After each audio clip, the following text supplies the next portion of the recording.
बैठे ही नहीं है। और जब यशोदा मैया के यहाँ पर भी आया तो वहां पर भी जाकर ये देखना, इतनी उधम मची भगवान ने कि सब नाक पे दम कर दिया यशोदा मैया का। अभी कथा सुनेंगे आगे।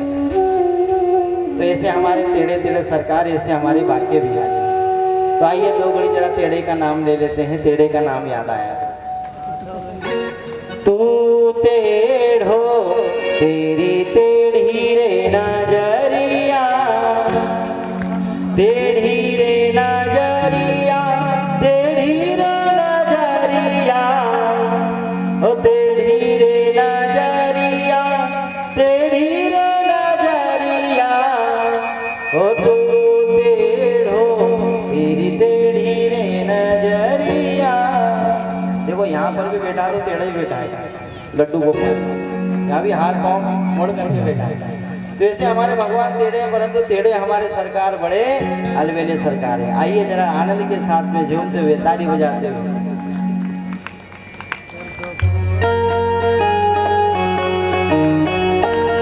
ताली बजाएंगे सभी जने।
तेरे टेढ़े गोपियां ना तेरी टेढ़ी।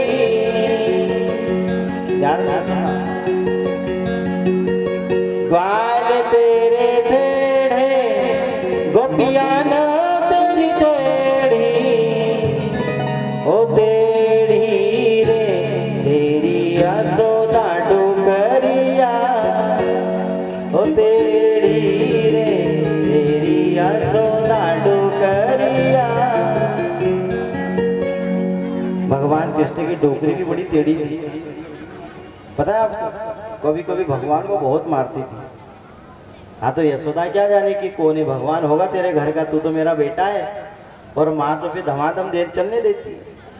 तो भगवान को कभी कभी माता जी मारती भी थी और भगवान भी बड़े प्रेम से मार खाते थे। भाई माँ है तो माँ की फटकार भला किसको नहीं पड़ी? किसी को तो वहाँ बेलन बहुत ज़्यादा पड़े रहते हैं माँ के हाथ के, क्योंकि माँ के हाथ के बेलन ही तो सुधारते संतान को। तो रोज जरा मारा करो दो चार छटा छटा, जब सुधरेगी संतान। भगवान हमारे ऐसे श्याम सुंदर है, थोड़े से टेढ़े हैं, परंतु संसार को भले दिखते हो टेढ़े, परंतु भगवान अंदर से अपने भक्त को सदैव सदैव प्रेम करने वाले होते हैं। अरे कैसे भी उसके पास कोई कैसा भी चला जाए। भाई राजन, भगवान का जब उत्सव हुआ तो समय बीता और उत्सव होते होते ही नंद बाबा को वार्षिक कर देने के लिए जाना था। राजा कंस को वार्षिक कर देने के लिए गए। भगवान वसुदेव जी के द्वारा यमुना पार होकर के आए थे नंद बाबा के यहाँ पर। इनके यहाँ पर एक कन्या हुई थी, सो लेकर के वसुदेव जी चले गए। वसुदेव जी जिस कन्या को लेकर के गए, जब कंस ने उसको मारना चाहा तो कन्या ने बताया, अरे दुष्ट कंस, तू मुझे क्या मारता है? तुझे मारने वाला तो गोकुल में जन्म ले चुका है। सारे सिपाहियों को आदेश कर दिया, जाओ 2 से 4 दिन में उनको सबको मार दो। सारे सिपाही जाकर के मारने लगे। तभी इनके पास में इनकी एक दासी आई जिसका नाम है पूतना। पूतना ने कहा, महाराज ये जो आपके सिपाही है ना, ये तो उन्हीं बच्चों को मारेंगे जो घर से बाहर है, परंतु जो अपनी माता के गोद में है उनके घर में इनको कैसे मारेंगे? और उनके लिए तो किसी स्त्री की आवश्यकता पड़ेगी। तो कंस ने कहा, मैं स्त्री कहां से ढूंढ करके लाऊं? तो पूतना ने कहा कि हम है ना, हम जाएंगे मारने के लिए।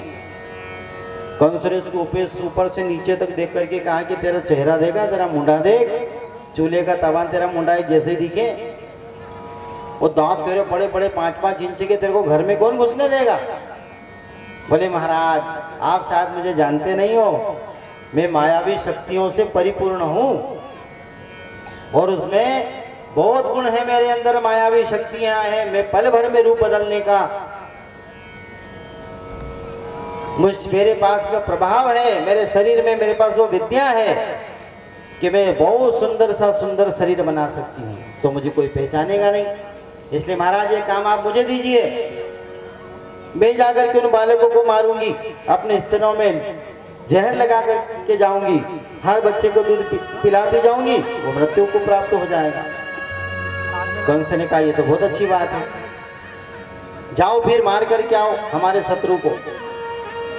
इधर नंद बाबा के यहाँ पर नंद उत्सव मनाया जा रहा है। दोनों भाई कृष्ण और बलराम, आज रोहिणी माता भी प्रसन्न है, माता जी यशोदा भी प्रसन्न है, नंद बाबा भी बड़े प्रसन्न हैं।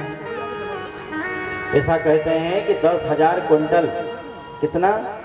10,000 कुंटल दही, उस दही में कितने हजार किलो की हल्दी घोल करके एक तालाब बना दिया था गोकुल में।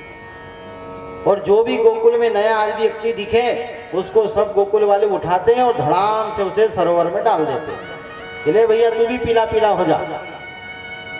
आज भगवान की आने की सबको इतनी प्रसन्नता है कि जो भी दिखे, आज वहां पर होली खेली जा रही थी, काई से? बोले मक्खनों से, एक दूसरे को माखन के गोले फेंक करके मारे जा रहे थे, क्योंकि भगवान जिनके यहाँ जन्म लिए नंद बाबा जी, नंद बाबा के यहाँ पर कितने गाय थी? 9 लाख गाय थी। अब सोचो जिनके 9 लाख गाय, उसके कितना माखन निकलता होगा।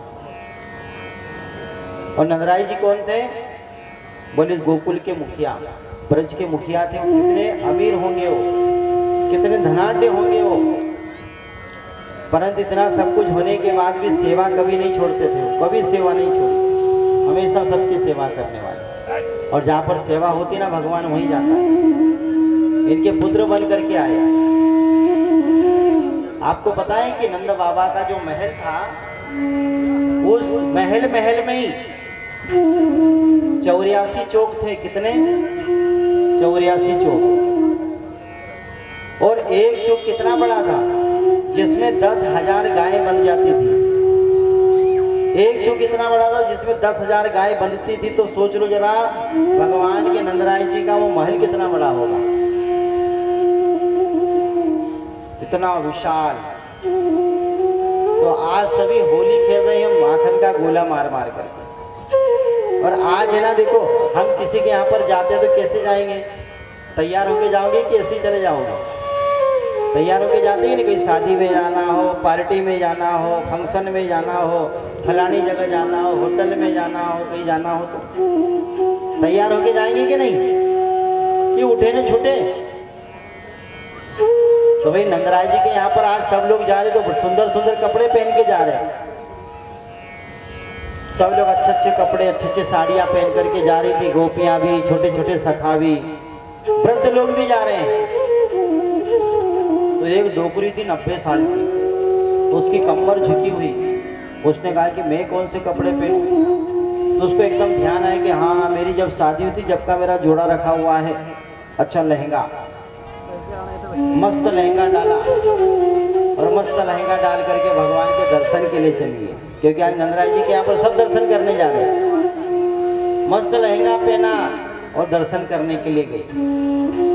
अब 90 साल की उम्र थी, उसके दांत तो थे नहीं, केवल होठ होठ दिख रहे थे। तो उसने नंदराय जी के महल के पास में जाकर के कुछ छोटे छोटे बच्चों से पूछा, शरारती रहते कुछ बच्चे। तो बच्चों से जाकर के पूछा, अरे बेटा कहाँ भयो, अरे बेटा कहाँ भयो? अब दांत तो थे नहीं। तो एक बच्चे ने कहा कि डोकरी जरा तेरा मुंह खोल, तुझे बताता हूँ क्या भयो। उसने जैसे कहा भयो, आ मुंह करा, तो जैसे मलाई का गोला मारा तो उसके मुख में जाकर के बैठ गया। बालक ने पूछा कि कैसे लगा? बोले तो बड़ो चाखो लागे, पर जैसे ही हमारो कन्हैया भी भयो है। वही माखन का गोला जैसा हमारा कन्हैया भी भया है। अच्छा, माखन के गोले जैसा है? बोले बिल्कुल। आज बंधुओं इतना उत्सव मनाया जा रहा है वहाँ पर।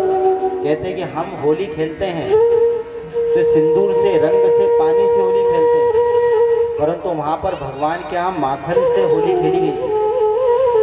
एक दूसरे को माखन के गोले मारे गए थे। इतनी आज प्रसन्नता थी। आज किसी ने अपने घर में भोजन तक नहीं बनाया, क्योंकि कन्हैया की आने की खुशी इतनी ज्यादा थी। पेट भर गया भगवान को दर्शन करके। और भक्त का तो ये स्वभाव है कि अगर ना भोजन मिले तो भगवान के भजन से ही पेट भरना चाहिए। और नहीं मिला भोजन तो एक दिन क्या हो गया, भगवान का भजन करके भोजन पेट भर लो। और सारी सखियां तैयार हो करके जाती थी। यशोदा मैया ने अपने बेटे को अपनी गोद में सुला करके रखा। जैसे कोई आए तो अपनी गोद से उठा करके सामने वाली की गोदी में रख दे कि बहन इसको अच्छा आशीर्वाद देना। सबके गोदी में दे देते थे। मन में ऐसा नहीं था कि मेरा बेटा है, नजर लग जाएगी, मैं कैसे किसी को दे दूं। चाहे कोई बूढ़ी से बूढ़ी स्त्री आए, चाहे कोई यौवन से यौवन स्त्री आए, सबसे यही कहे बहन मेरे पुत्र को अपनी गोद में लेकर के थोड़ा विश्राम करा और इसे अच्छा आशीर्वाद दे कि इसकी लंबी आयु हो जाए। देखो, जो सबकी लंबी आयु करता है उसको ही आज लंबी आयु का आशीर्वाद फल मिल रहा है। जो सबको जीवन देता है आज उसी को सबका आशीर्वाद मिल रहा है। देखो कितने धन्य होंगे वह लोग जिनकी गोदी में भगवान ठाकुर जी सोए होंगे। सोचो जरा कितने धन्य होंगे। एक मानसिकता बना लेना आज भगवान के लिए। ये अपनी मानसिकता कथा में बैठे बैठे बना लो कि हमारे पास में हमारे भगवान छोटे से हैं, कन्हैया हमारी गोद में बैठे हैं। ऐसा एक मानसिकता बना लो। अच्छा, बालक कभी होते तो गोरे गोरे पैदा होते, कैसे होते हैं? गोरे गोरे एकदम चिट्टे चिट्टे पैदा होते, गोरे गोरे। परंतु ये पैदा हुआ तो अलग तरीके का ही पैदा हुआ, एकदम काला भूस, एकदम नीले नीले। भगवान को हम क्या बोलते हैं? श्याम जी। क्या बोलते हैं? श्याम। श्याम का मतलब क्या होता है? जो सांवला है, बिल्कुल सांवला। तो भगवान कृष्ण की जो छोटी सी छोटा शरीर है भगवान का, वो कैसे बोले? नीलमणि जैसा, जैसे नीलम होता है रत्न, एकदम नीला नीला। अभी गोरे गोरे बच्चे तो सबने देखे थे, पर सबने सोचा कि ये नीला बच्चा कैसे पैदा हो गया, चलो दर्शन करने। तो कुछ तो इसलिए भी जा रहे थे भगवान का दर्शन करने, नीले नीले पैदा हुए भगवान। हर जगह दही माखन फैला हुआ है भगवान, उस इसमें वैसे दिखते हैं जैसे क्षीर सागर में साक्षात नारायण विश्राम कर रहे हो, ऐसे भगवान दिख रहे हैं। तो पूतना भी भगवान को मारने के लिए आई बंधुओं। तो पूतना ने कैसा स्वरूप बनाया? ये राक्षसनी और 7 कोस का जिसका शरीर है, और बड़े बड़े हाथ वृक्ष के जैसे, और पांव ऐसे कि हाथी के पांव उसके सामने कुछ भी नहीं लगे, बड़े बड़े पांव उसके। कंस ने कहा देवी ऐसी अगर जाएगी तो मथुरा को कपा देगी, इसलिए काम कर जरा रूप बदल। तो पूतना ने बंधु ऐसा रूप बनाया जिससे साक्षात श्री देवी चल रही हो, एकदम सुंदर, जैसे साक्षात लक्ष्मी आज भगवान का दर्शन करने के लिए आ रही हो गोकुल में, ऐसा रूप बनाया एकदम सुंदर। और जैसे गलियों में चले तो ऐसी ठुमक ठुमक करके चले कि गोकुलवासी सोचे कि हे भगवान देखो हमारा कन्हैया कितना भाग्यशाली के अप्सराएं भी स्वर्ग से उसको आशीर्वाद देने आ रही, परंतु उसके मन में तो कुछ और ही है, वो भगवान को मारने के लिए आ रही। परंतु देखो भगवान की दया, भगवान ने कहा तू तो आ जा, मेरे यहाँ सब चल जाते। भगवान ने कहा तू तो आ जा, यहाँ पर सब कुछ चल जाएगा। भगवान तो सब जानते हैं, और रूप बदल करके भगवान के सामने जा रही है। वो ये नहीं समझ रही कि ये साक्षात मायापति है, इसके सामने किसी प्रकार की माया चलती नहीं है। परंतु भगवान ये कहता है, भगवान ने इस कथा को इसलिए भगवत कथा में हमें समझाया कि हम चाहे जैसे भी भगवान के पास में जाएं, वह भगवान हमारे पर कृपा करेगा ही करेगा। अरे पूतना जैसी को तार दिया तो फिर हम कोई पूतना थोड़ी ना है। अरे पूतना जैसे राक्षसी को तार दिया तो हम भी को पूतना थोड़ी ना है, हम तो फिर भी मनुष्य हैं, वो तो राक्षसी थी। उसको जब तार दिया तो क्या भगवान हमें नहीं तारेगा? बस बात इतनी सी है कि जैसा भाव लेकर के पूतना गई थी वैसे ही भाव लेकर के हमको नहीं जाना है। पूतना क्या भाव लेकर के गई थी कि मैं मार दूंगी भगवान को। भगवान ने कहा चल आ जा, ठीक है मार देना। परंतु देखो मारने का भाव लेकर के गई, शत्रुता का भाव लेकर के गई, तब भी भगवान ने उसको तार दिया। तो हम भगवान को मारने के लिए कभी सोच सकते हैं? सपने में भी हम तो भगवान का ध्यान करते हैं, पूजन करते हैं, उनकी साधना करते हैं, तो भगवान हमें क्यों नहीं तारेगा? कंस प्रहिता घोरा पूतना बाल घातिनी सतोचकारी धनंती पुरग्राम ब्रजादिषु।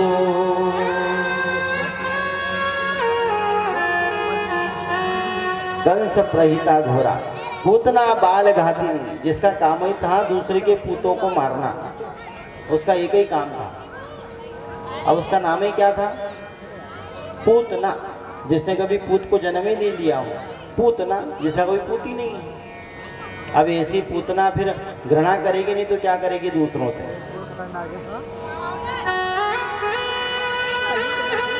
और सुंदर बन करके गई है भगवान के द्वार पर। भगवान ने कहा देखो आज मेरा भक्त मुझे मिलने आ रहा, भले ही वो मारने की इच्छा लेकर के आ रही मन में, पर आ तो रही है।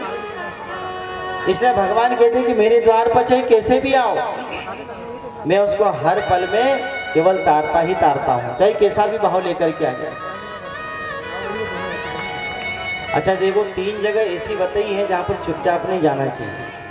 3 जगह ऐसी बताई जहाँ पर चुपचाप कभी नहीं जाना चाहिए। ध्यान रखना, आप लोग भी जाते हो सब जगह। अच्छा, आप में से कितने लोग ऐसे बैठे जो सत्संग में आते हैं तो गाना गा करके आते हैं?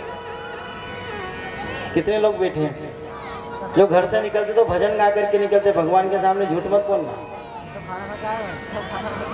चलो कोई बात नहीं, पर आप ध्यान रखना, 3 जगह ऐसी होती है बंधुओं जहाँ पर कभी घर से निकलो तो चुपचाप नहीं निकलना चाहिए।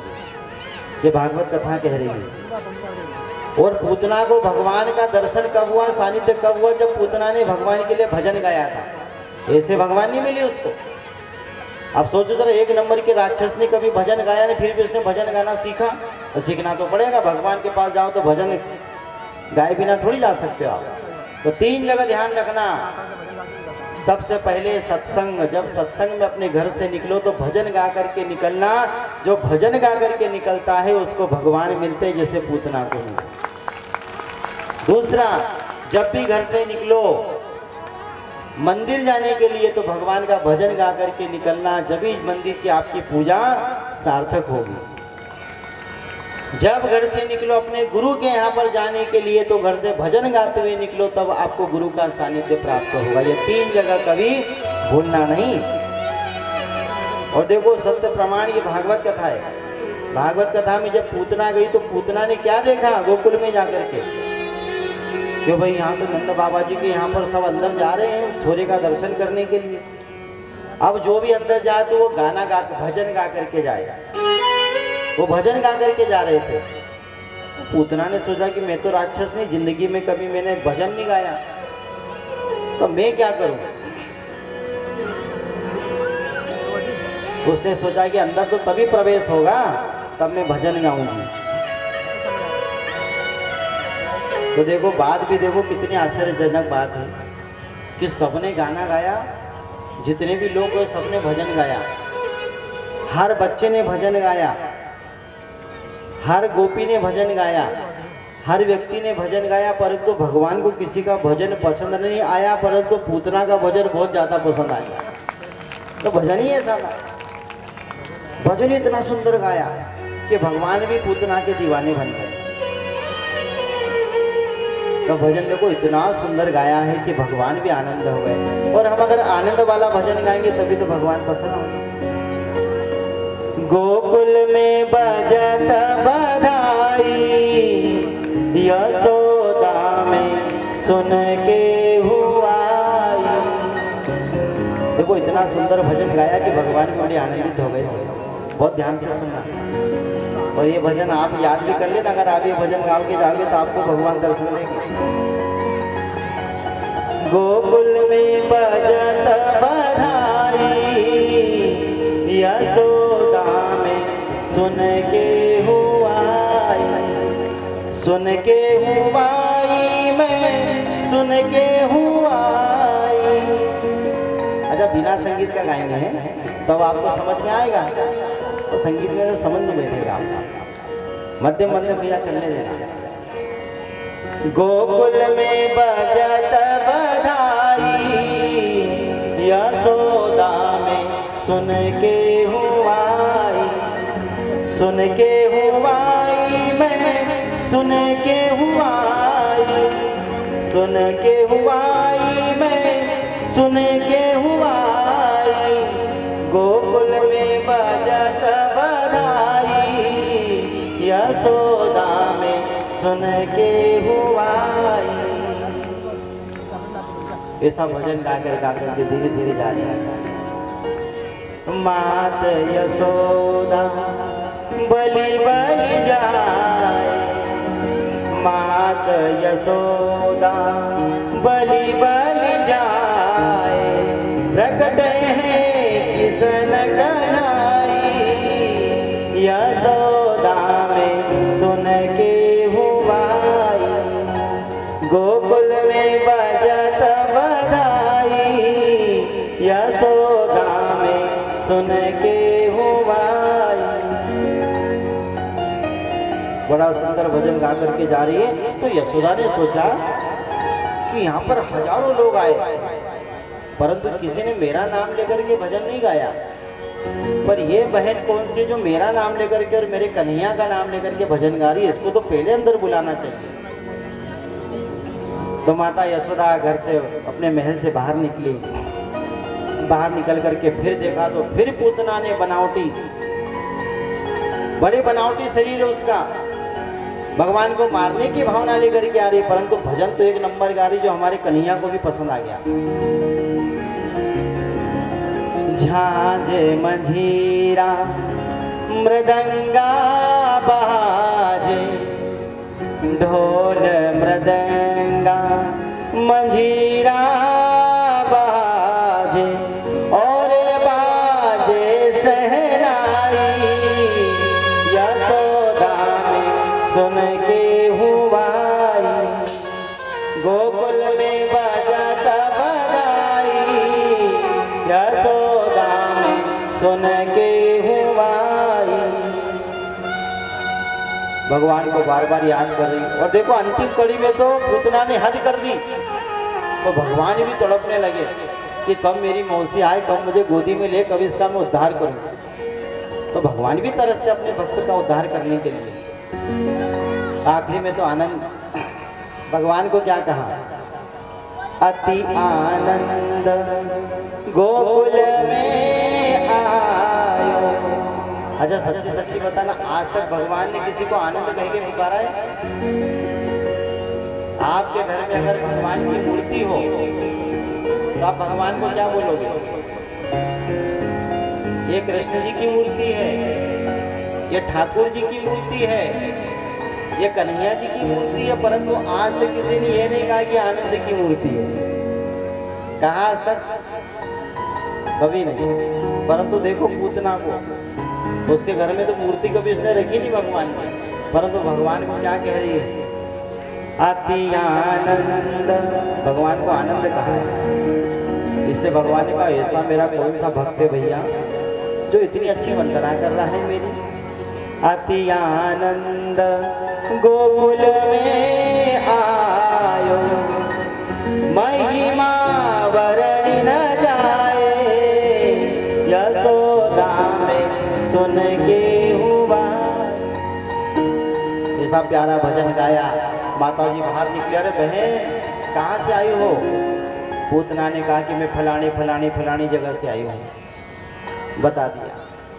माता यशोदा ने कहा आओ बहन अंदर आओ। अंदर बुला करके लेकर के गई। भगवान पालने में झूल रहे थे, पालने से माता जी यशोदा ने उठाया अपने बालक को, अपने कन्हैया को उठा करके सीधे पूतना की गोद में दे दिया।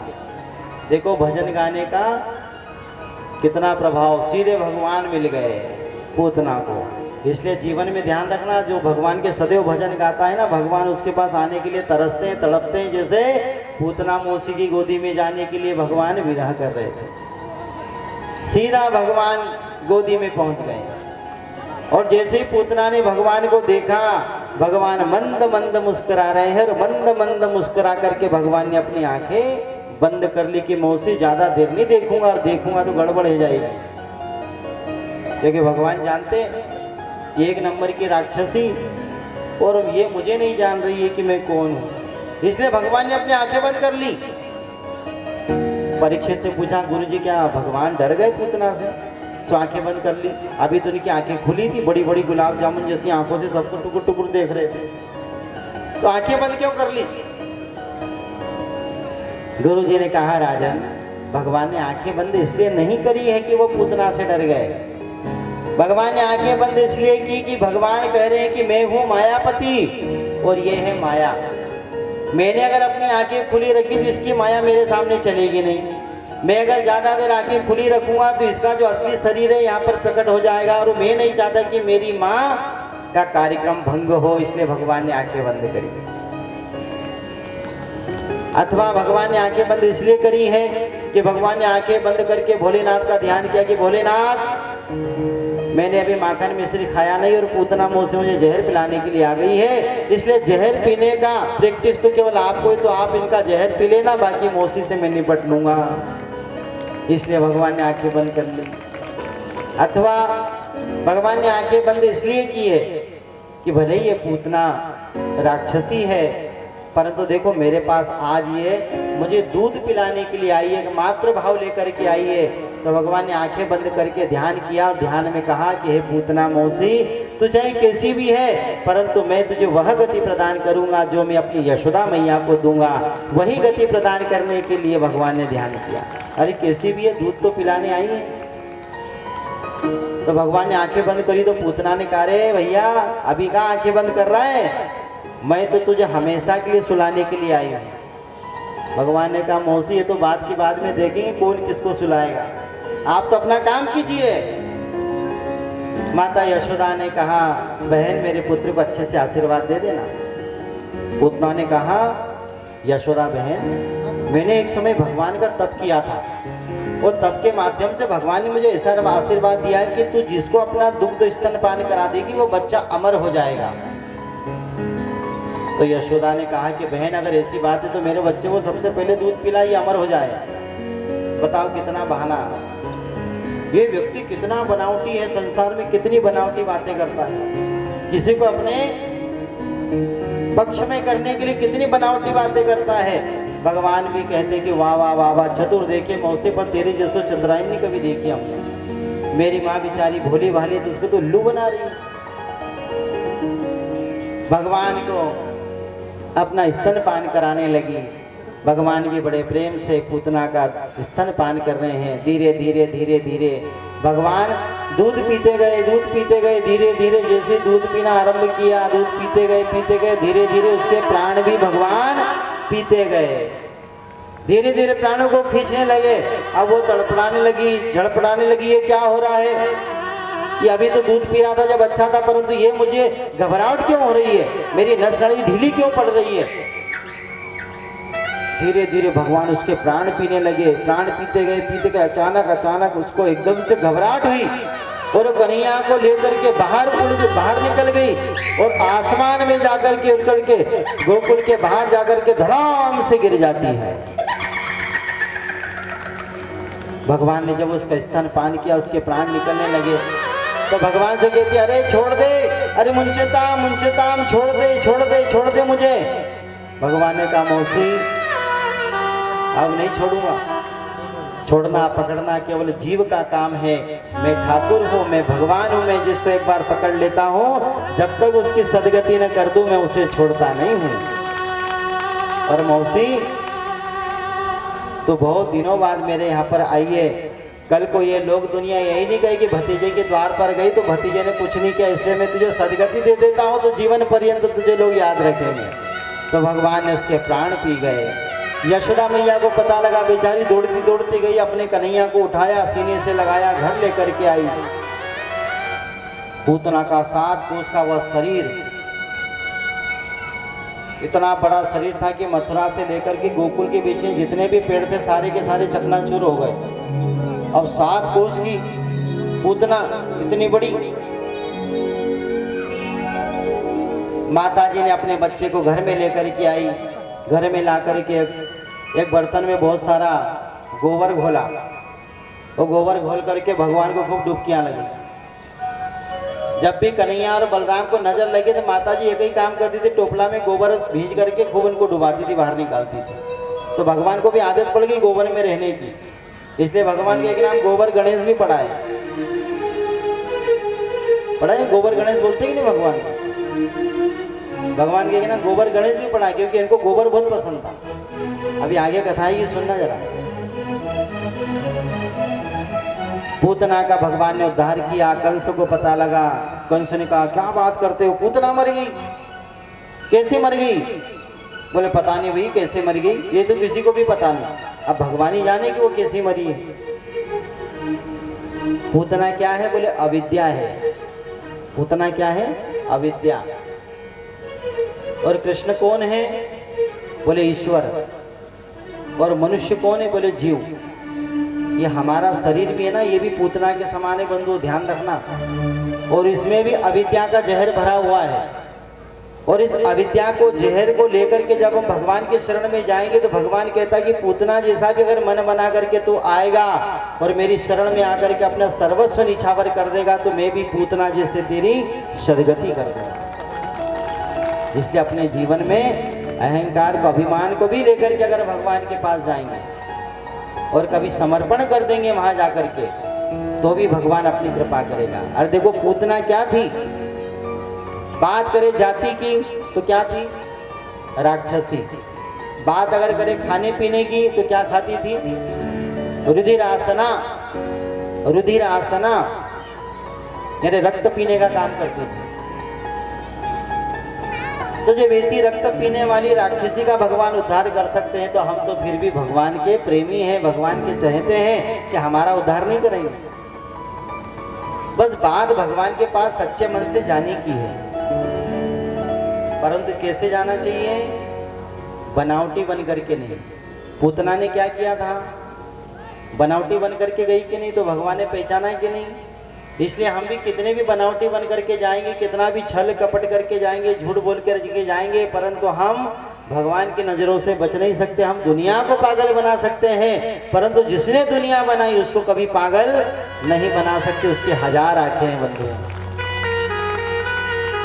इसलिए भगवान के पास हम चाहे जैसे भी हैं वैसे हमको भगवान के पास में जाना चाहिए। देखो, स्वर्ण स्वर्ण होता है और पीतल पीतल होता है। पीतल को चाहे हम जितना भी पॉलिश कर लें, जितना भी चमका ले, और रहेगा तो पित्तली।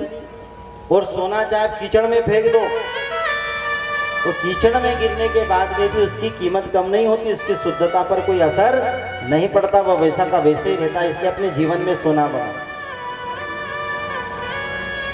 अरे दुनिया का श्रृंगार कितने दिन का होता है बताओ?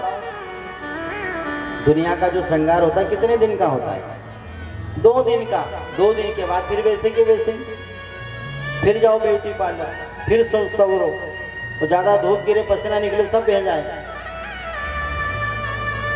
तो दुनिया का श्रृंगार केवल 2 दिन का है, परंतु जिसने अपने हृदय मन का, अंतर मन का श्रृंगार कर लिया वो जीवन पर्यंत बना रहता है, एक जैसा बना रहता है। इसलिए अपने हृदय का श्रृंगार करो। और संसार में बंधुओं जो रिश्ते होते हैं ना, वो स्वभाव के टिकते हैं, स्वरूप के कभी नहीं टिकते। हम कितने सुंदर हैं हमको लोग ये याद नहीं रखेंगे, हमारा स्वभाव कैसा है हमको वो याद रखेंगे। हमारा स्वभाव कैसा है, सुंदरता को नहीं देखेंगे। अरे किसी व्यक्ति की शकल हम कितने दिन याद रखेंगे बताओ? 1 दिन, 2 दिन, 4 दिन, 6 दिन, 7 दिन, महीना भर, साल भर, 2 साल, इससे ज्यादा थोड़ी किसी की शकल याद रखेंगे। परंतु हमारे द्वारा या किसी के द्वारा हमारे साथ व्यवहार किया हुआ हमको जीवन पर्यंत याद रहता है कि हाँ, एक समय फलाने व्यक्ति ने मेरे साथ ऐसा व्यवहार किया था, बेचारा बहुत अच्छा है, वो जीवन भर याद रहेगा। शकल सूरत तो भगवान ने 2 ही तो रंग दिए, काला और गोरा। शकल सूरत क्या है, थोड़ी समय याद रहेगी। शकल तो दीपिका पादुकोण की भी अच्छी है, परंतु वो गंजड़ी है 1 नंबर की। टीवी में देखा कि नहीं समाचारों में? तो भी शकल सूरत को क्या देखे? अरे गुण देखना चाहिए व्यक्ति के।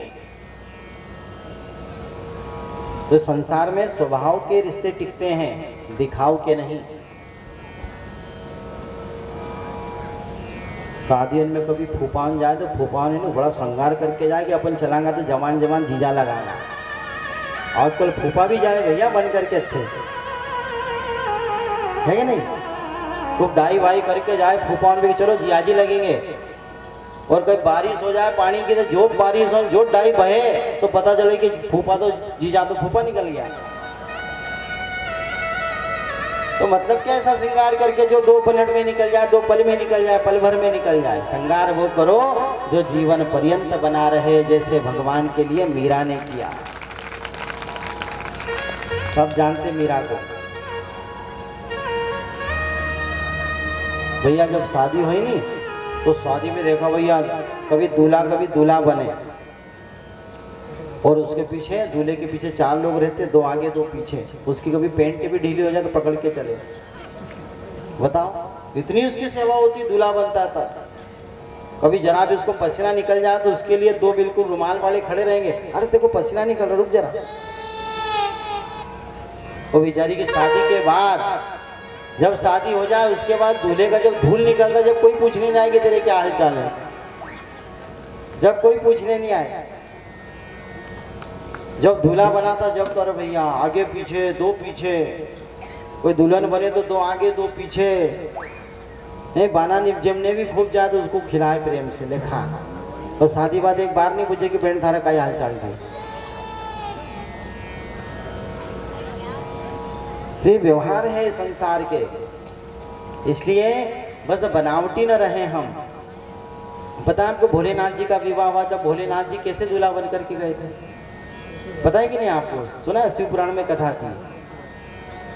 जब इनकी बारात निकले तो देवताओं ने कहा महाराज तुम्हारे लिए बड़े अच्छे अच्छे कपड़े लेकर के आए, अच्छा मुकुट लेकर के आए, अच्छा पीताम्बर लेकर के आए, वस्त्र लेकर के आए, सोने का वाहन लेकर के आए, जरा इनको पहन लो, इन पे बैठ जाओ, चलो बारात, आप दूल्हा बनने वाले हो। भोलेनाथ ने कहा नहीं नहीं नहीं नहीं, मैं तो जैसा हूँ वैसे अच्छा हूँ भैया, ये फोकट का मुझे एक दिन का श्रृंगार नहीं करना, तो कोई पानी गिर गया सब श्रृंगार बह जाएगा।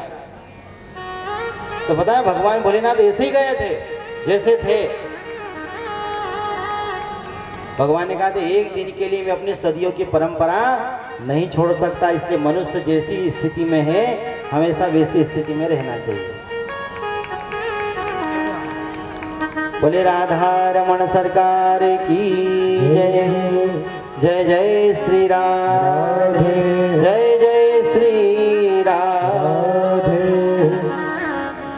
आपका एक अच्छा व्यवहार जीवन पर्यंत किसी को याद रहेगा।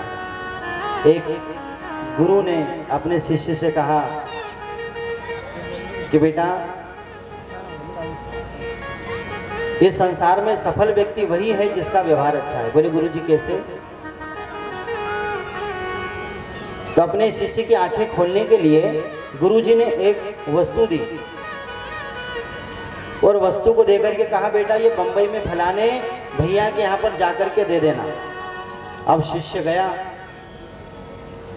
शिष्य ने जाकर के वस्तु फलाने भैया को दे दी जिसको देना था। जैसे उसके गेट पर पहुंचा, द्वार पर पहुंचा, तो द्वार पर पहुंचते ही उस भैया जिसके नाम जिसको उपहार देना था, वस्तु देना था, उसके नौकर थे दरवाजे पर। नौकरों को कहा जाओ भैया को बोलो मैं इनके लिए कुछ लेकर के आया हूं। गुरुजी ने सामान पहुंचाया। जैसे मालिक ने सुना दौड़ता हुआ आया द्वार पर, गुरुजी ने भेजा है, आओ भैया आइए आइए आइए। ऐसा स्वागत किया उसका, वो आनंदित हो गया। अंदर लेकर के गया, भैया बैठिए, सुंदर सोफे पर बिठाया। अच्छा भैया आप क्या लेंगे, ठंडा या गरम? बोले ना ना भैया हम तो चाय वाय पी लेंगे। मस्त चाय बना करके दी, इलायची डाल करके। और भैया मैं आपकी क्या सेवा कर सकता हूँ, आप भोजन करेंगे? बोले ना भूख नहीं है। फिर भी उसने कहा नहीं नहीं भोजन तो करना पड़ेगा आपको। मस्त भोजन बना करके खिलाया, बिल्कुल पास में सामने वाला बैठा, हवा चलाई, गर्मी होती होगी तो हवा लगा दी। और भैया भोजन में कोई कमी तो नहीं है? बोले बिल्कुल नहीं, बहुत स्वादिष्ट बना। अच्छा ये बताओ भैया गुरुजी के यहाँ से आए तो वापस कैसे जाओगे, कोई साधन है कि नहीं? बोले नहीं भैया साधन तो है नहीं। अपने नौकर से कहा भैया मेरी फरारी निकालना और मेरी मस्त गाड़ी से इसको छोड़ करके आना। गुरुजी के शिष्य को गाड़ी में बिठाया, नौकर से कहा जाओ इन्हें छोड़ करके आओ, रास्ते में इनको पल भर भी तकलीफ नहीं होनी चाहिए। जैसे गुरुजी के यहाँ पर छोड़ करके गए शिष्य से, फिर गुरुजी ने पूछा हाँ बेटा आ गए? बोले हाँ गुरुजी आ गया। अच्छा बेटा बताओ कि वो जिसके यहाँ पर तुम गए थे उसकी शक्ल कैसी थी? बोले गुरुजी शक्ल तो मुझे याद नहीं है, परंतु गुरुजी जिस व्यक्ति के यहाँ पर गया उसने क्या मेरी सेवा करी है, मैं जीवन पर्यंत उसकी सेवा को याद रखूंगा, कभी भूलूंगा नहीं। तो बंधुओ यही है सेवा। आपका चेहरा भले किसी को याद न रहे, परंतु आपकी एक बार की सेवा जीवन पर्यंत याद रहेगी। इसलिए संसार में रिश्ते स्वभाव के टिकते हैं, दिखावे के नहीं। बोले राधा रमण सरकार की जय। इसलिए देखो भगवान को हम क्या मना पाएंगे, भगवान को हम क्या सजा पाएंगे। भगवान की जो पूजन होती ना, आपको क्या लगता है आप घर में पूजन करते तो आप अच्छे से पूजन कर लेते हो क्या? भगवान की पूजन अच्छे से कर लेते हो क्या?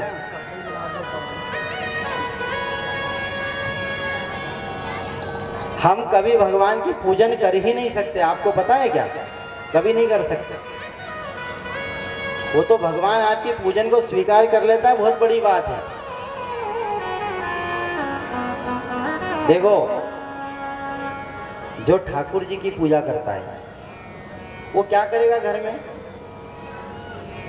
सुबह से खड़ा होगा, हेडपंप या कुएं पे से या बोरिंग का पानी ले आएगा, एक लोटा जल लेकर के आया, ठाकुर जी के कपड़े निकाले, ऊपर ढोल दिया, खूब मस्का, ऐसा मस्का, और वापस से पोंछ पाछ के कपड़े पहना दिए और रख दिया आसन पे। बैठे रहो दिन भर, तापो, हमको क्या करना, हम तो जा रहे काम पे। दिन भर अकेले बेचारे बैठे रहते। परंतु ये ठाकुर जी ना, इनको रोज माखन का भोग लगता है। तो क्या हम रोज खिलाते हैं इनको माखन का भोग? डेली देते हैं क्या? अच्छा, भगवान को स्नान करने के लिए जल कौन सा पसंद है? माता यशोदा रोज भगवान को स्नान कराती थी यमुना जी के जल से। इनको यमुना जी का जल बहुत प्रिय है। जब से घर में तो कितनी बार इनको स्नान कराया कभी? अच्छा, राम जी को नित्य प्रति भात पसंद है, तो क्या डेली हम भात देते हैं भगवान राम जी को? भगवान को सरयू नदी का जल पसंद है, तो क्या भगवान को डेली हम सरयू नदी का जल से नहाते हैं? अब ये बताओ फिर हमारी पूजा कैसे स्वीकार होगी? कभी कभी बिना तुलसी की भी पूजा हम कर देते। भगवान को तो तुलसी के बिना कोई चलते ही नहीं। इसलिए ध्यान रखो। देखो, पूजा करने का सबसे सरल तरीका बता रहे आपको। सबसे सरल तरीका, भगवान बहुत खुश हो जाएंगे आपके, ठाकुर जी बहुत खुश होंगे। भगवान की पूजा करते समय भगवान से प्रार्थना करो कि हे प्रभु, मैं आपकी पूजा करने में असमर्थ हूँ, मैं आपकी पूजा नहीं कर सकता। और हे ठाकुर जी, आपको तो नित्य प्रति यमुना जी का जल लगता है, तो मैं कहाँ से लाऊं? सो मेरे पास जो जल है ना, आप इसी को यमुना का जल मानिए। हे प्रभु, मैं जो आपको भोग लगा रहा हूँ या लगा रही हूँ, इन्हीं भोग को आप माखन का भोग समझ करके स्वीकार कर लीजिए, क्योंकि मैं रोज आपके लिए माखन नहीं ला सकती। तो आप बड़े प्रेम से, आपके पास जो भी है, आप बड़े प्रेम से भगवान को भोग लगाइए और भगवान से कहे कि प्रभु, मैं आपकी पूजा करने में असमर्थ हूँ, मैं आपकी पूजा नहीं कर सकता, परंतु अंतर मन से मैं आपको नित्य प्रति यमुना जी में जल में स्नान करा रही हूँ और नित्य प्रति आपको माखन का मैं भोग लगा रही हूँ। आप प्रेम से कह करके देखे, भगवान आपकी पूजा जरूर स्वीकार करेंगे और बहुत प्रसन्न होंगे भगवान। इसलिए साधक भगवान से कह रहा, भक्त भगवान से कह रहा है, गोपाल पूजा हमसे न बनी रे, ओ नंदलाल तेरी पूजा हमसे न बने रे, हमसे न बने रे, हमसे न बने रे, हमसे न बने रे, हमसे न बने रे, नंदलाल तेरी पूजा हमसे न बने रे। ऐसे भगवान से आप भी प्रार्थना करना कि भगवान, हम आपकी पूजा नहीं कर सकते, बस हम जैसे भी तो आपकी पूजा करें, आप उस पूजा से प्रसन्न हो जाइए, बस इतनी प्रार्थना करें। भाई, एक साधक कैसे भगवान से कह रहा है, भजन के माध्यम से श्रवण करते हैं।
रे, कहाँ पाऊँ बलिया फूलों से भरी रे, कहाँ पाऊँ बगिया फूलों से भरी रे, नंदलाल जय हो हमसे न बने रे, नंदलाल तेरी पूजा हमसे न बने रे, नंदलाल तेरी पूजा हमसे न बने रे, नंदलाल तेरी पूजा हमसे न बने रे।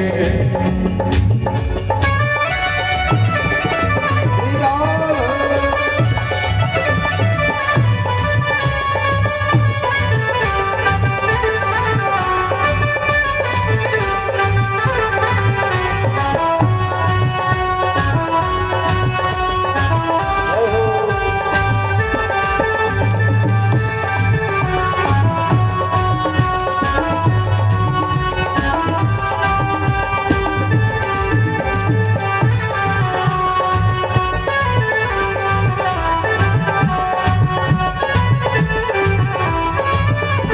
कहाँ पाऊँ माखन में कहाँ पाऊँ मिश्री, कहाँ पाऊँ बागन में कहाँ पाऊँ मिश्री, कहाँ पाऊँ माखन में कहाँ पाऊँ मिश्री, कहाँ पाऊँ बागन में कहाँ पाऊँ मिश्री, कहाँ पाऊँ माखन में कहाँ पाऊँ मिश्री, कहाँ पाऊँ बागन में कहाँ पाऊँ मिश्री, कहाँ पाऊँ माखन में कहाँ पाऊँ मिश्री, कहाँ पाऊँ बागन में कहाँ पाऊँ मिश्री, कहाँ पाऊँ बंसी जादू से भरी रे, कहाँ पाऊँ बंसी जादू से भरी रे, कहाँ पाऊँ बंसी जादू से भरी रे, कहाँ पाऊँ बंसी जादू से भरी रे, नंदलाल तेरी पूजा हमसे न बनी रे, नंदलाल तेरी पूजा हमसे न बनी रे, गोपाल तेरी पूजा हमसे न बनी रे, गोपाल तेरी पूजा हमसे न बनी रे, हमसे न बने रे, हमसे न बने रे,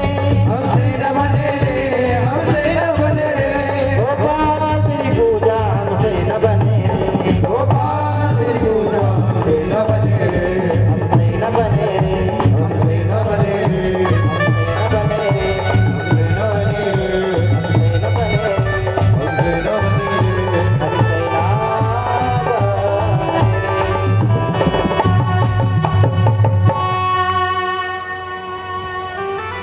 कहाँ लाऊं ग्वाले में कहाँ लाऊं सखियाँ, भगवान अपने गोप और अपने सखियों के रोज इनका साथ इनको चाहिए डेली, उनके बिना एक पल नहीं रहते, तो हम कहाँ से लेकर के आएंगे। जब हम भगवान को संतुष्ट नहीं कर सकते तो फिर पूजा हमारी कहाँ से मान्य करेंगे भगवान। इसलिए भगवान से कहो कि भगवान हम जो आपके लिए कर रहे हैं केवल आप उससे प्रसन्न हो जाइए, यही भगवान की सर्वोपरि भक्ति है। रोज उनको माखन लगता है, गोकुल में रोज खाते थे कि नहीं भगवान माखन, रोज उनको मिश्री का भोग लगता है, तो क्या हम लगाते हैं? नहीं लगा पाते। इसलिए भगवान से कहो प्रभु अगर हम आपको रूखी सूखी रोटी का भी भोग लगा रहे हैं ना, तो आप इसको अपना माखन मिश्री जान करके पेट भर के खा लेना, बस हम आपकी यही सेवा कर सकते हैं। और अगर प्रेम से जरा बोल करके देखो तो भगवान क्यों नहीं खाएंगे। बस भगवान तो प्रेम के भूखे, जैसे प्रेमावश में आकर के भगवान गोपियों के समक्ष एक छोटे से छाछ के लिए नाचते थे, थोड़े से छाछ के लिए। एक आधा गिलास छाछ जब दिखाती थी ना गोपियां, तो भगवान नाचते थे कि अरे मेरे को पिला दे, मेरे को पिला दे। बताओ, अरे जरा सोचो, जिसके घर में 9 लाख गायें हैं, सोचो जरा, जिसके घर में 9 लाख गायें हैं, तो क्या उसके यहाँ दूध माखन छाछ नहीं निकलता होगा? निकलता होगा कि नहीं? परंतु वो सब छोड़ करके गोपियों के यहाँ पर आधे गिलास छाछ के लिए भगवान बोल रहे कि पिला दे, पिला दे। क्या घर नहीं मिलता उनको? क्या माता जी नहीं देती क्या उनको? परंतु यहाँ पर गोपियां को जो प्रेम, वो प्रेम के वश में आकर के भगवान कह रहे हैं। और गोपियां भी क्या कहती है, नहीं पहले नाच के दिखा तब देंगे, पहले नाच के दिखा। जैसे बच्चे को हम कैसे मनाते, चल बेटा चुपचाप हो जा टॉफी दूंगी, चुपचाप हो जा टॉफी दूंगा, चुपचाप हो जा ये दूंगा, फलाना दूंगा, फलाना दूंगी। बच्चे को मनाते कि नहीं? ऐसे गोपियां भी भगवान को बोल रही है कि चल पहले नाच करके दिखा, अच्छा छाछ तो मिलेगा, पर मैं तुमको थोड़ा सा चुटकी भी भरूंगी। बोले हाँ भर लेना, परंतु छाछ जरूर पीना। देखो ये प्रेम भगवान के प्रति, और भगवान अपनी गोपियों के उस प्रेम को समझ रहे हैं। नहीं तो क्या जरूरत है, जिनके 9 लाख गाय वो दूसरे क्या मांगने जाएंगे क्या? पर यही तो सच्चा प्रेम है, सब ये वास्तविक प्रेम यही है। ताही अही रखी चोहरियां, छचियां पर छाछ पे नाचना चाहिए। भगवान ठुमक ठुमक करके नाचते थे। तो भगवान केवल प्रेमावश है, वो प्रेम के वश में होकर के भगवान ये सब करते हैं। आगे कथा है कि बहुत ध्यान से सुनना आप, बड़े ध्यान से सुनो। भगवान की बाल लीलाओं का दर्शन करेंगे आज हम कथा में। बहुत आनंद वाली कथा है भगवान की। बोले राधा रमण सरकार की जय, जय जय श्री राधे। इस प्रकार भगवान ने पूतना का उद्धार किया। भगवान धीरे धीरे बड़े होने लगे। जब भगवान 1 महीने के हुए तो माता जी ने फिर आमंत्रण दिया कि मेरा छोरा 1 महीने का हो गया। आमंत्रण दिया, भजन होने लगे। बच्चों को बिठाओ, जरा बच्चों को बिठा दो। नंदा बाबा के यहाँ पर अब हर समय उत्सव होता है, हर समय। क्योंकि माता जी को वृद्धावस्था में कन्हैया का जन्म हुआ तो माता जी बड़ी प्रसन्न है। हर समय कुछ न कुछ करती रहती है। जब कोई कन्हैया ने करवट बदली तो चलो बुलवा दे करके आज मेरे कन्हैया ने करवट बदली। जब कभी थोड़ा सा गुनगुनाए हूँ करे तो जाओ बुलवा दे करके आओ मेरे छोरे ने बोला।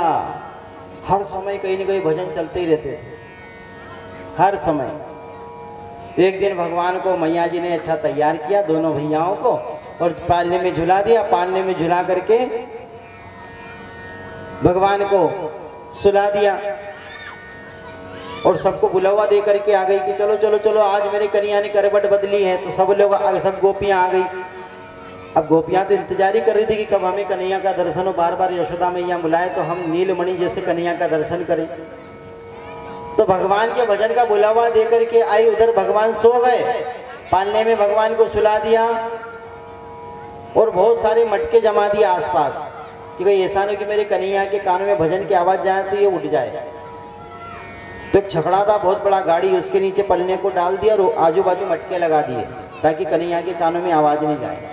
सारी गोपियां घर में जब आई, भवन में आकर के पूछी कन्हैया कहाँ है, कन्हैया कहाँ है? माता जी ने कहा कि तो सो रहा है। गोपियों ने कहा कि जब हमको उनको नहीं दिखाना था तो बुलवा क्यों दिया? और भगवान ने भी कहे कि देखो भैया भजन हमारे लिए गाए जा रहे हैं और हम गाड़ी के नीचे लटक रहे हैं। भजन हमारे लिए गाए जा रहे हैं और हम यहाँ पर लटक रहे हैं। तो भगवान ने लीला करी। उसी समय एक सट्टासुर नाम का दैत्य भगवान को मारने के लिए आया, जो कंस ने भेजा। भगवान ने कहा चलो मुझे बहाना मिल गया, माता जी मुझे ऐसी कभी उठाएगी नहीं यहाँ से। अब बच्चा क्या कर सकता है? अगर माता जी की याद आए या भूख लगे तो रोना, इसके अलावा कुछ कर नहीं सकता, आवाज तो दे नहीं सकता। तो भगवान ने सट्टासुर को मारने के लिए भगवान ने रोदन किया। सट्टासुर आया, भगवान को उठा करके मारने लगा तो भगवान रोने लगे। रोते रोते भगवान ने सट्टासुर का उद्धार कर दिया। सारे मटके फोड़ दिए, मटकों पर जैसा उठा करके धड़ाम से फेंका, चूर चूर चकनाचूर हो गए सारे मटके। फिर मैया दौड़ती दौड़ती आई, भैया कन्हैया को उठाया, सीने से लगाया। हे भगवान ये क्या हो गया? पहली बार पूतना आ गई, पता नहीं काला काला आदमी कौन आ गया। मेरे छोरे को तो पता नहीं किसकी नजर लग गई। फिर वही गोबर से भगवान को स्नान कराना। धीरे धीरे धीरे भगवान बड़े होते चले गए। एक दिन भगवान अपनी माँ के पास में आए, बलराम जी भी मैया के पास में आए। दोनों छोटे छोटे से हैं, खिसक खिसक करके चलते हैं। अब महल बहुत बड़ा है भगवान का।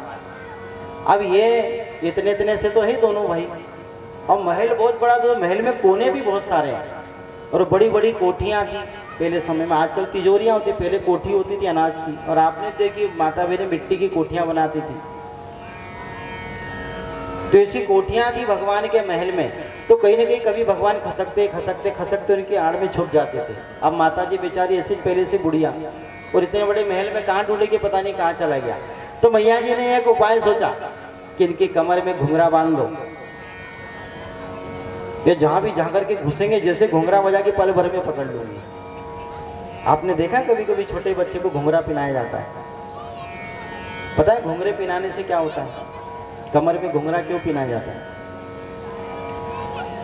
बोले घुंघरा जो होता है ये नाद का प्रतीक होता है।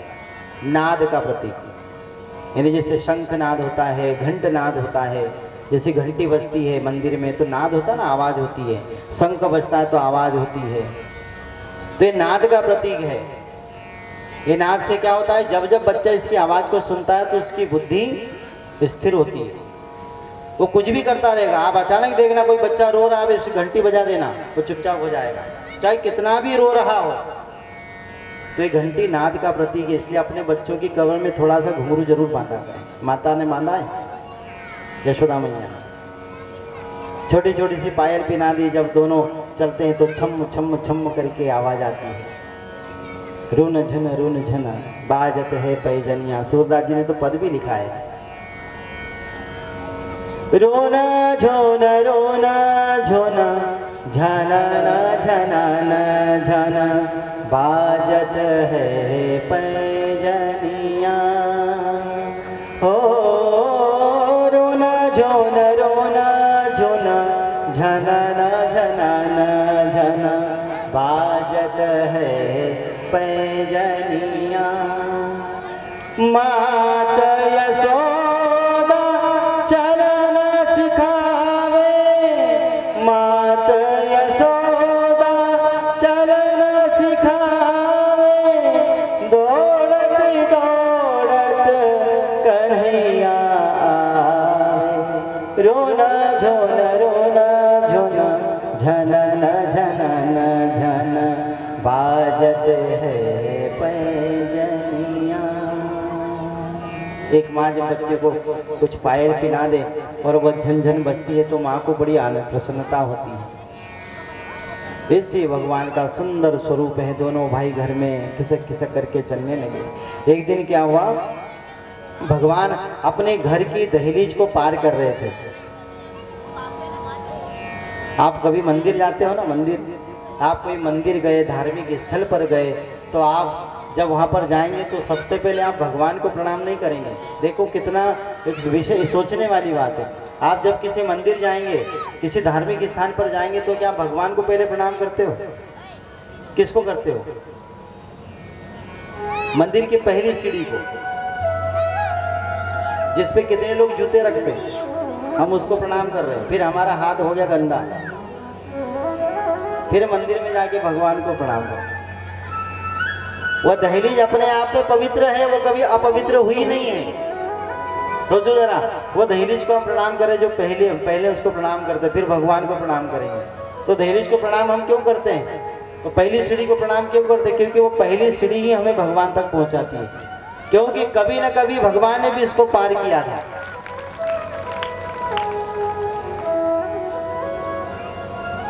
भगवान एक दिन अपने महल में खिसक खिसक करके चल रहे थे। छोटा बच्चा जब चलता नहीं, घुटने नहीं चलता, खिसक खिसक करके चलता पेट के बल।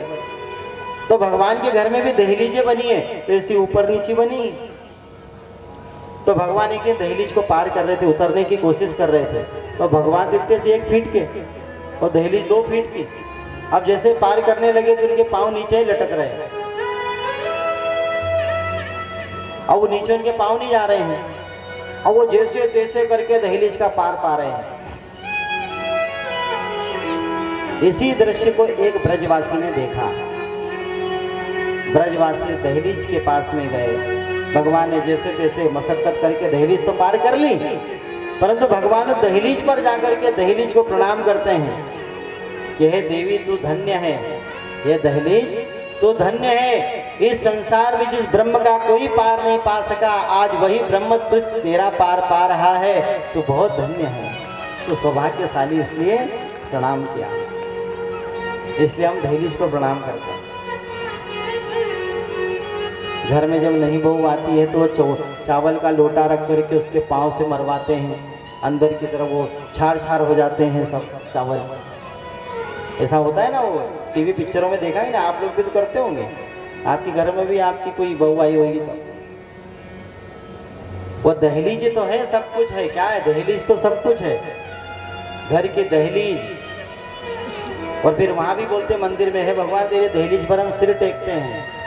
हर जगह दहलीज का ही बात आती, हर जगह जब पहली बार बहू आती घर में चावल का लोटे को जब वो पाँव मार करके सीधा पाँव मार के घर में जाते तो हम उससे कहते हैं कि हे बेटी है बहू तो घर में आई है तो तेरा प्रेम तेरा व्यवहार सब तरह इस परिवार में ऐसे बिखरता रहे तो घर को स्वर्ग बनाने की कोशिश करना।